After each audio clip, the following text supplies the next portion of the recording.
This might surprise some, but conservatives and liberals agree that we should protect the earth, that we should take care of Mother Nature. Liberals and Democrats really want to save the earth. Republicans want to kill it. The majority of your farmers are conservative and are Republicans. So you're going to tell me that farmers don't care about nature? They don't care about preserving their livelihood? They don't want to conserve nature for their life and for future generations? You're crazy. You just are. Conservatives and liberals care about the earth. They just disagree in how we pay for it.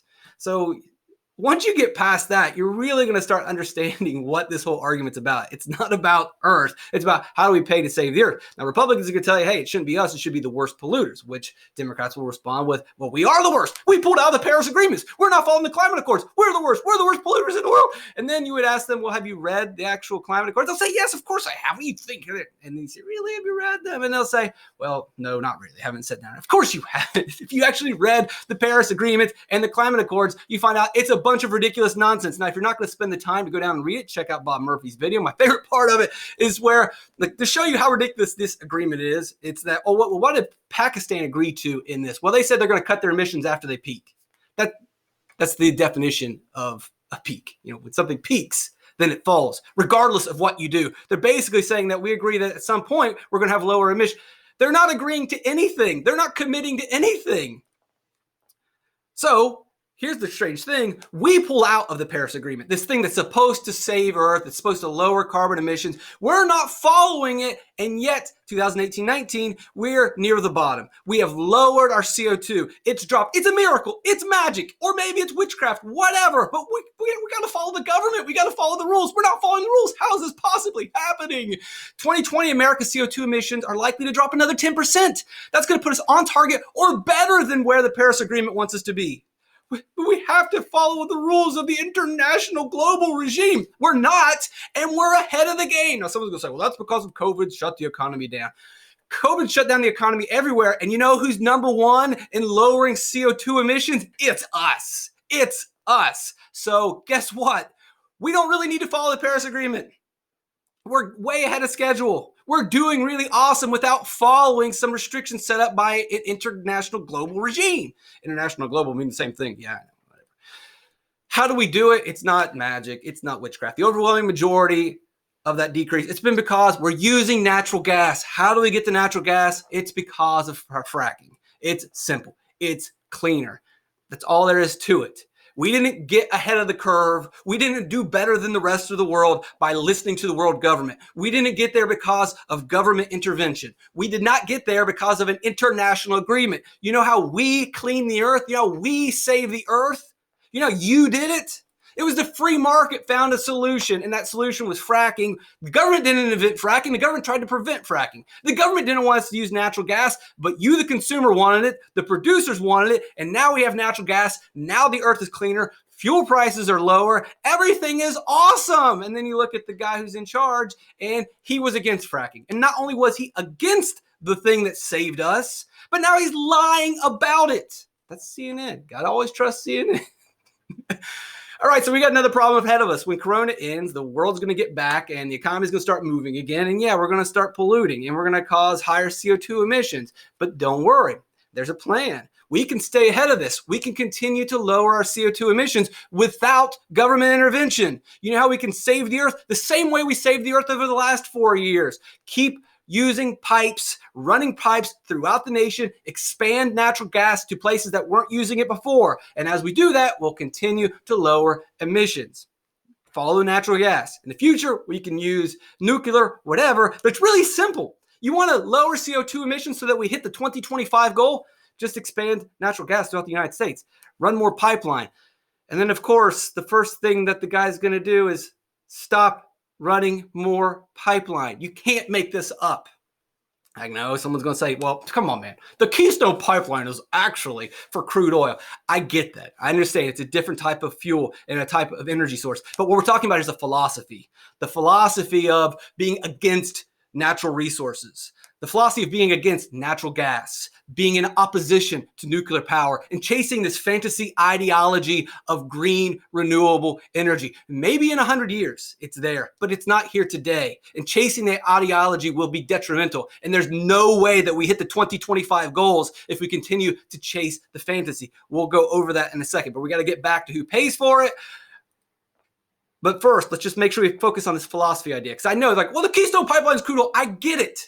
But the whole idea of we're being against the Keystone Pipeline is being against natural resources or non-renewables. And those non-renewables include petroleum, but they also include natural gas and nuclear power. Being against that. And what do they do in favor? They go towards renewables. The science says nuclear, natural gas, that's how we lower CO2 emissions right now. That's how we make our economy competitive. The science, the data are clear.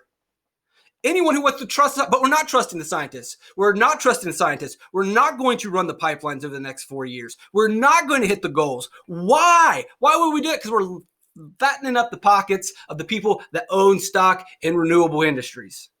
We're going to just basically take your tax dollars and give it to these different companies. We've already done this before. We're going to do it exactly now. Not everybody that's in the environmental movement is just trying to get rich. A lot of them are, very much so. But the Extinction Rebellion, sure, there are some people that are trying to get rich, but a lot of the Extinction Rebellion people really are sincerely concerned with Earth. Unfortunately, they're just misinformed.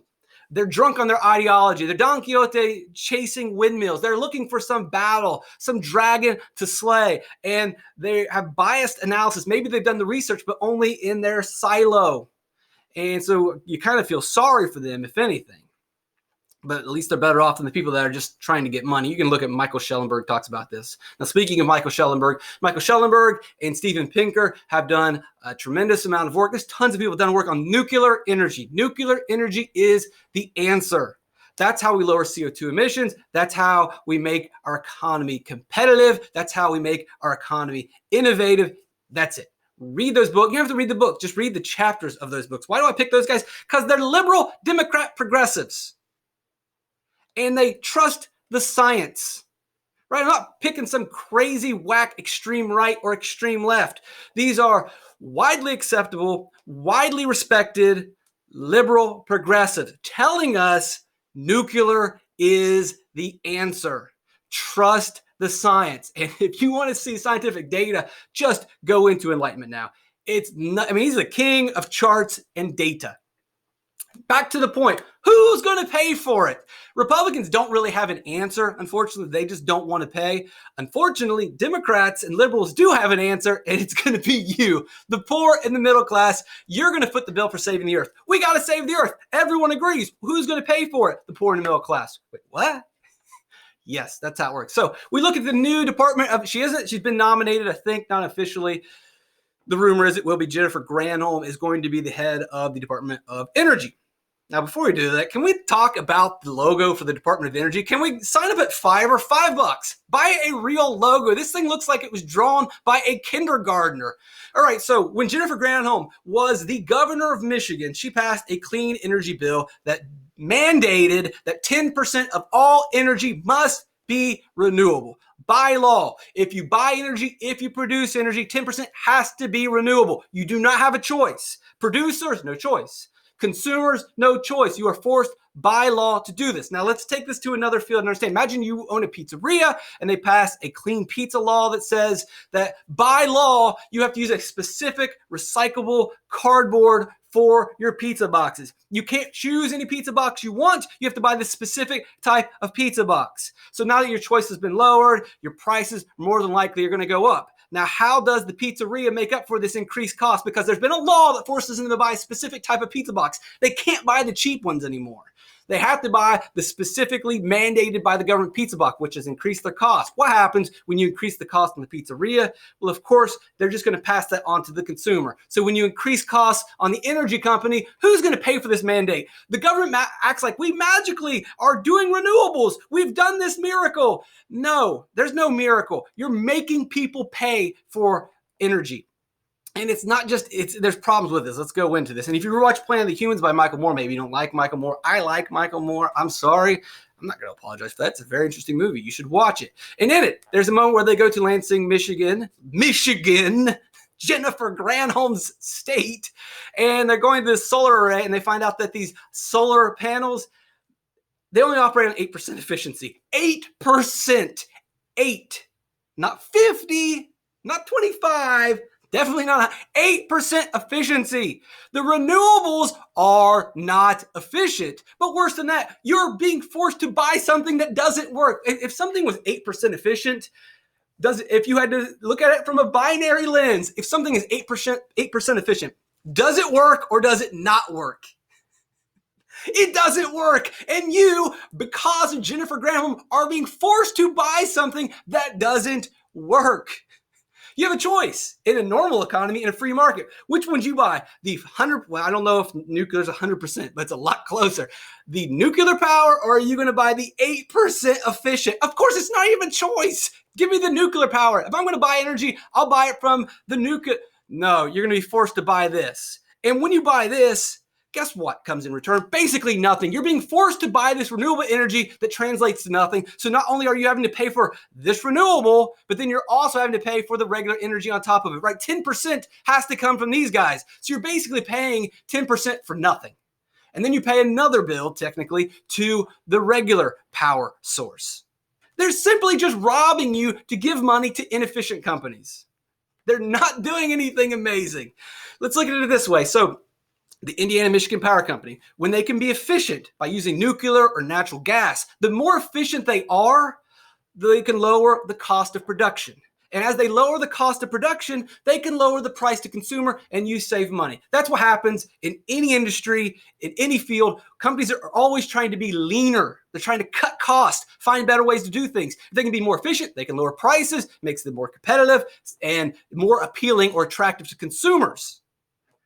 What did this bill or law by Jennifer Granholm do? It made them inefficient by forcing the power companies to use inefficient energy that's going to higher the cost of production and it's going to higher the price to the consumer. If you're forcing a company to be inefficient, that's going to higher their cost of production. And as their production costs increase, they have to pass that on to you. That's what this did. Unfortunately, the Democrats they have a plan. They have a plan to pay to save the earth. And unfortunately, that plan is to make you low-income families pay for it. You single low-income individual pay for it. You college graduate with hundreds of thousands of dollars in debt, you got to pay to save the earth. Let's look at it another way. Imagine you have to drive to work. You take the car to work.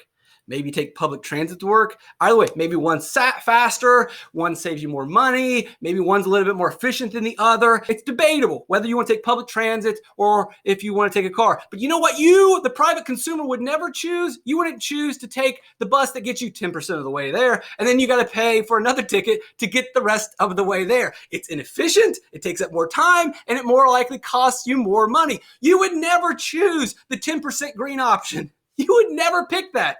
But the people of Michigan were forced to do this.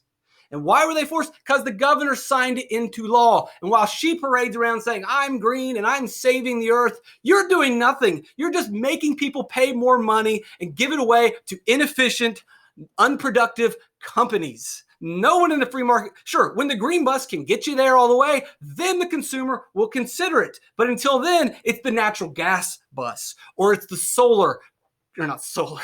the nuclear car, but we're not going to pick the green one. And here's the data. The Energy Information Administration shows you Midwestern states, 2008. Here is Michigan, right here in the green. They're not the highest. You pass the energy bill, and what happens to Michigan? Sued, number one.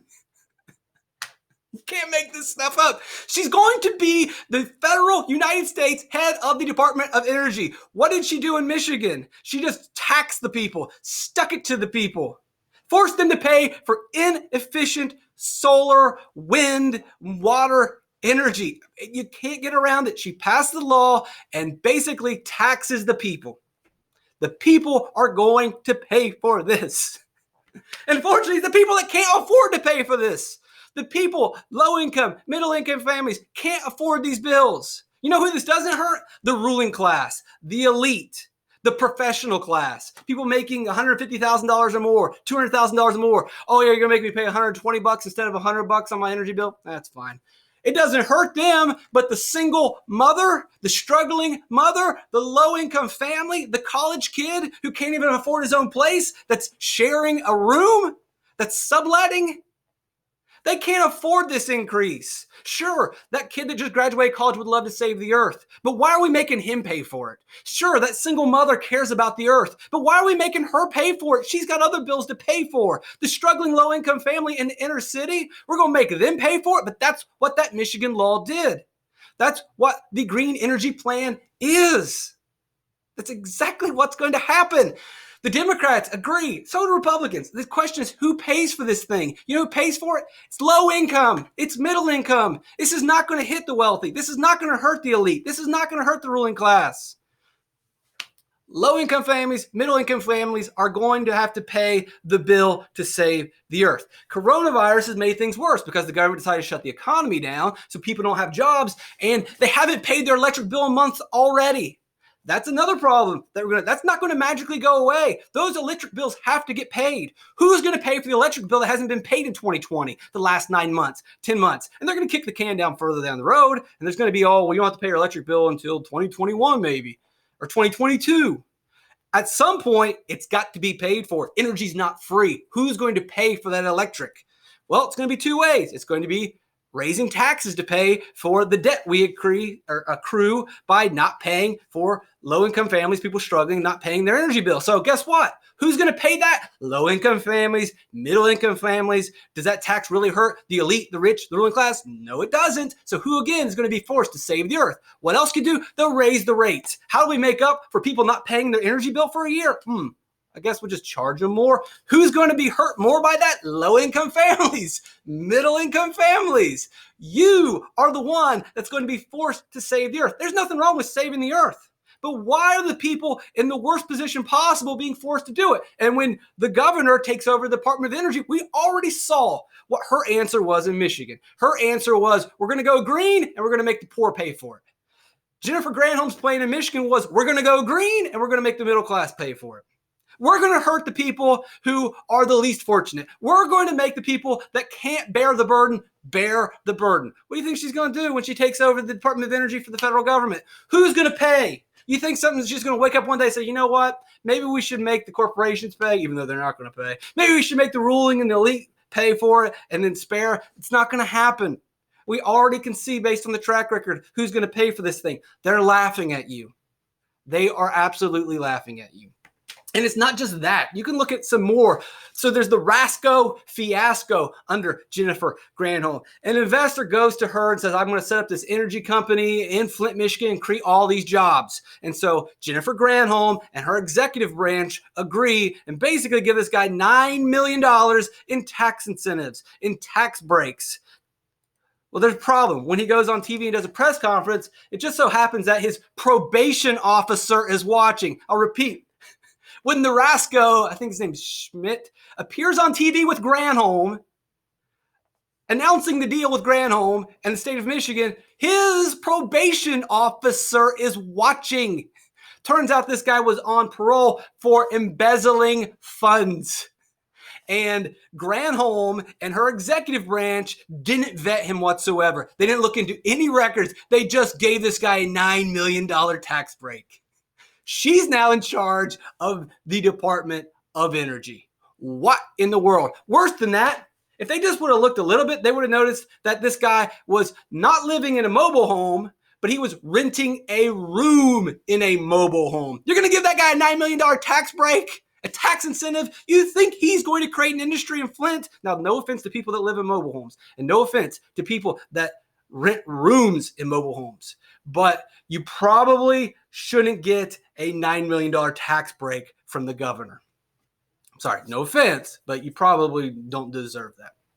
Now, if you go to Jennifer Granholm's Wikipedia page, there's nothing about Rasco whatsoever. T-minus 10 seconds till this Wikipedia page gets locked. Unbelievable. Unbelievable. No mention whatsoever.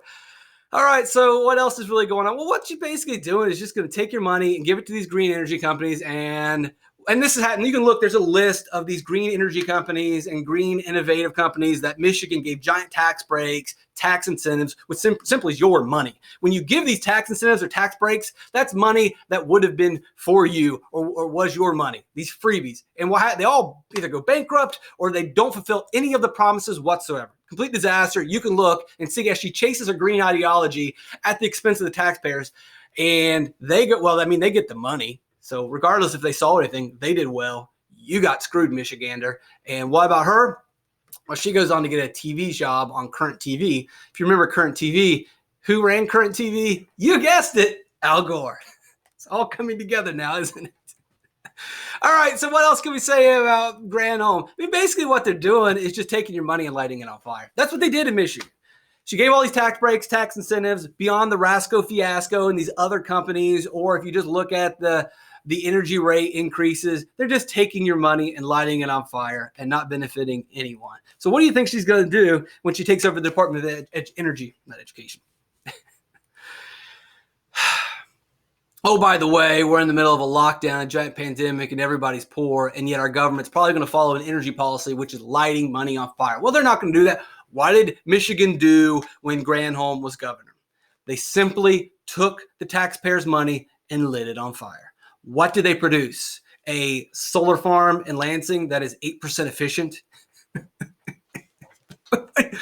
You can't make this stuff up. How is she possibly in consideration to be the head of the Department of Energy? Let's look a little bit more at Jennifer Granholm. Let's look at her stocks. She has $1 to $5 million invested in a company that does zero emission electric buses and trucks and provides battery for electric buses and charging systems. So now it's all starting to come together. They want to shut down natural resources, shut down the pipelines, shut down nuclear power, shut it all down, force people onto green energy where, they just so happen to own all the stock. Oh, great. It's illegal to use gas. You must use electric powered cars. Oh, it's crazy. I just happen to own a bunch of stock in electric cars. How did that ever happen? Look, while these terrible events took place and we're all hyper-focused on them, and that's all we can look at, it's all we can talk about, they're robbing us in the back. They're literally stealing from us. While we're focused on the front door, in the back of Congress, in the back of the executive branch, they're fleecing us. Nothing ever changes. Now, she promises, I'm going to divest and I won't use my power to enrich myself. Oh, that's great. Okay, well, maybe we can trust you. Wait a second. Are you the same person that passed a clean energy bill while the governor, and then when you exited, you then got a job with a clean energy company? So you set the rules so that clean energy can make a bunch of money, and then you quit your job, or you don't run for re-election again, and then you transition to a job with a clean energy company? We can't. But this time it's different. This time I promise I'm not going to use my federal power to enrich myself. Now, in all fairness to Jennifer Granholm, Rick Perry was an oil guy as well. And so you get this illusion or this idea that all these Department of Energy people are crooked. They're all connected to these energy companies, and they simply use their executive power to enrich themselves and push whatever companies that they're connected to. But that's not the case. Because if we look at Ernest Moniz, the Obama administration Department of Energy Secretary, what was this guy? Oh, he's probably a natural gas guy. Oh, no. He's probably an oil guy. No. You know who he is?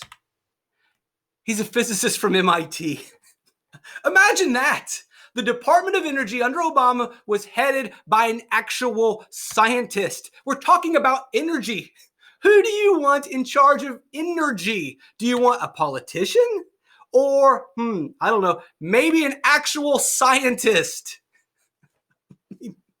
Maybe, this guy worked with Biden for 4 years. Maybe Joe Biden give this guy a call. And technically, he has been connected to Joe Biden, but there's problems because this guy's a scientist and this guy follows the science. And we are now in an era where it's don't trust the science.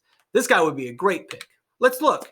So we know that our energy, we went way below in CO2 emissions. That's awesome. Remember, we're on target. We're going to go ahead of the goal. And a lot of that's because of fracking. You know who said we got to do fracking and we got to follow natural gas? You know who was ahead of the curve on this? You know who was preaching this? Ernest Moniz. He was a guy before saying we got to do fracking, we got to do natural gas to lower our CO2 emissions.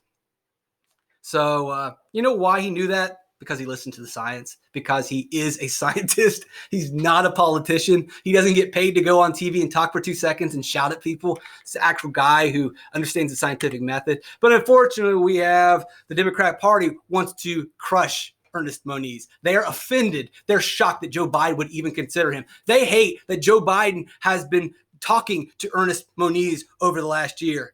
Ernest Moniz backs natural gas. Ernest Moniz backs non-renewable resources. Yeah, well, he's a scientist. I'm just guessing that when he makes a decision, it's not blind ideology. It's based on freaking science. So let's see what Ernest Moniz said in one of his most recent interviews. We've got to be pragmatic and build coalitions, added Moniz. We've got to get away from the rigidity of, I've got the answer. Oh my goodness, can we make this guy president? But unfortunately, this type of answer is why the Democratic Party is trying to crush the man. This is why the media is trying to bury him and saying, Jennifer Granholm's great. Jennifer Granholm, number one. Ernest Moniz is an actual scientist who understands what's going on. Please. You know it's not going to happen. You know he's going to get shut out. He's already been shut out. They've already basically, you can read the articles where they disparage him and they crush him because he doesn't follow the blind ideology. Oh, by the way, Ernest Moniz is a nuclear power guy. He supports nuclear power. Why? Well, he's a physicist, and so he might know a thing or two. But there's another angle. If America decides to abandon nuclear power, if we decide, nope, we're going to go 100% renewable. Okay, well, you know who is embracing nuclear power, which has commercial, residential, and military ramifications? You know who cares about nuclear? You know who cares about the residential, the commercial, and the military power of it? China. China's increasing their nuclear potential. Oh yeah, let's just abandon nuclear. Let's see how that works out for us. You know who else is increasing their nuclear power and building more nuclear power plants? I'll give you about a second to guess. Yeah, you know who it is. It's Russia. So Ernest Moniz has a little bit of this Cold War. I'm not very much of a war hawk, but I will listen to everyone. And he definitely does have some of that Cold War hawk mentality to him. But look, if anyone knows anything about nuclear, it's going to be Ernest Moniz. And if anyone knows about nuclear power in America, it's probably the guy who used to be the Department of Energy Secretary. And if he says, hey, this is going to help us out, but we can't afford to just not do it because Russia and China are going to do it. And if we let them get ahead of us, it's going to be a serious problem. So maybe we listen to this guy. Biden, talk to the dude. End of story. Long story short, we all want to save the earth. We all care about Gaia. We all care about Mother Nature. We just disagree over how we're going to pay for it. Unfortunately, conservatives don't really have an answer to that. And unfortunately, liberals do have an answer. And the answer is going to be you. You low-income family, you middle-income family, you single out of college, you single high school graduate. You're the one that will be forced to pay the bill, while the elite and the ruling class and the professional class laugh at you all the way.